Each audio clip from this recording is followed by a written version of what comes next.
Greg Sloop, and it's time for Live at 5 on this Sunday, October 13th, 2024. Hope you're having a great day. It was a wonderful day at Kannapolis Church of God this morning. Enjoyed the presence of the Lord and the good things that He did in our service, and looking forward to a prayer service tonight. We have our prayer service at 6 p.m. right back here for at the Kannapolis Church of God. If you're in the area, feel free to come and join us in about an hour. If not, you can watch us online, and we look forward to having you join with us. We are looking at a passage in the book of Deuteronomy today, Numbers today. Numbers chapter 3, beginning in verse 40. Now, Leviticus was about the Levitical codes, the laws, if you will. Numbers is more about census and counting and who's doing what. But an interesting story does take place, or an interesting passage here in Numbers chapter 3, verse 40, where the Levites are counted and then they are dedicated to the Lord for service instead of the firstborn of every family. Now, God said that the firstborn of each family was dedicated unto the Lord. They were His.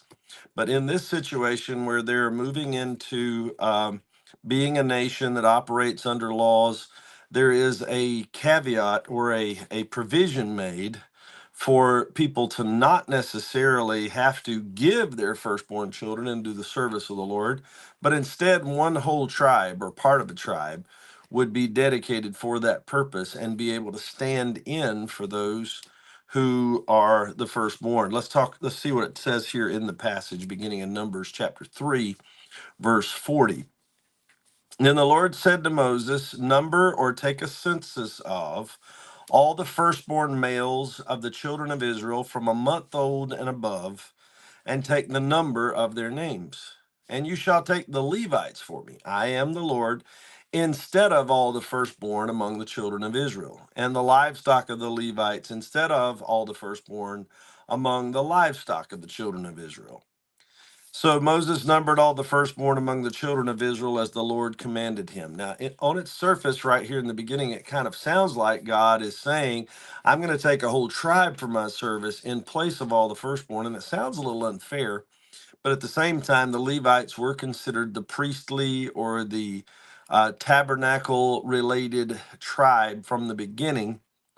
And when we look at it, maybe it's not as unfair as we think. Let's see what else it says in verse 43. And all the firstborn males, according to the number of names from a month old and above, of those who were numbered of them, were 22,273. 22,273. So 22273. Then the Lord spoke to Moses, saying, Take the Levites instead of all the firstborn among the children of Israel, and the livestock of the Levites instead of their livestock. He just reiterated to make sure Moses understood. The Levites shall be mine. I am the Lord. And for the redemption of the 273 of the firstborn of the children of Israel, who are more than the number of the Levites, you shall take 5 shekels for each one individually. And you shall take them in the currency of the shekel of the sanctuary, the shekel of 20 gerahs. So there were 273 more firstborn among the children of Israel than there were Levites. Those had to pay money, and he says, and you shall give the money with which the excess number of them is redeemed to Aaron and his sons. So instead of there being 22,273 of the firstborn, most of them were um, most of them were replaced by the Levites, 22,000 of them. But then there were 273 of the firstborn more than there were Levites. So Moses took the redemption money for those who were over and above those who were redeemed by the Levites. And from the firstborn of the children of Israel, he took the money, 1,365 shekels. That's 5 shekels for each of the 273. 1,365 shekels according to the shekel of the sanctuary. And Moses gave their redemption money to Aaron and his sons, according to the word of the Lord, as the Lord commanded Moses. So what does this say? This says that God is going to have a priesthood.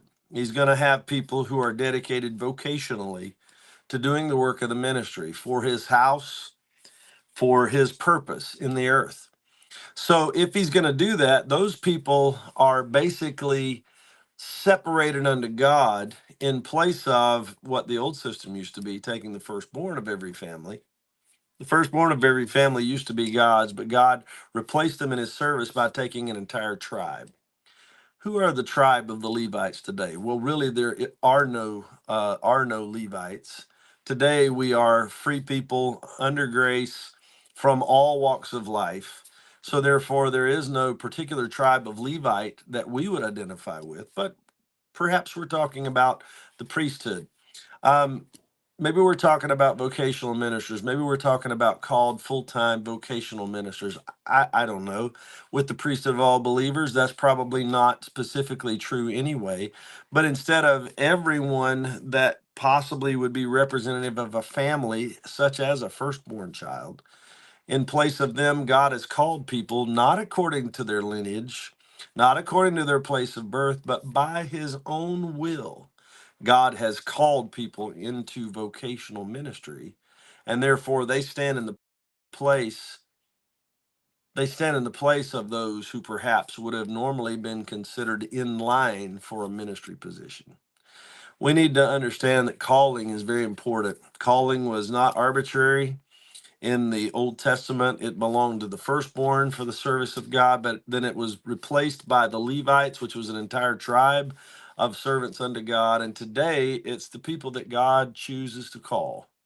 We're all priests when we talk about the priesthood of all believers, but we are specifically, some of us, called to full-time vocational ministry or even part-time vocational ministry. When it's a calling, you're called. You can't resist it. If you do, you suffer, you are miserable. But when you answer the call, God says, you're mine, and you stand in for those who could not. Let's be thankful to have the opportunity to be ministers. Let's be thankful to have the opportunity to serve God in a very significant way. And let's be thankful, if we're not called, that there are those who are called to do the work of the ministry for the sake of God. And let's help one another. If you're not a called minister, if you're not a vocational minister, help them, assist them, work with them. Let's make this thing better than it ever could be.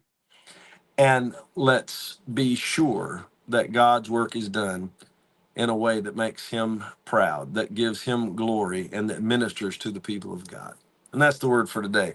Good to see Sharon Noblet, Kathleen Powlis, James Zach, Heinrich Frost, Gene Goodman, Joey, Alex Wilson,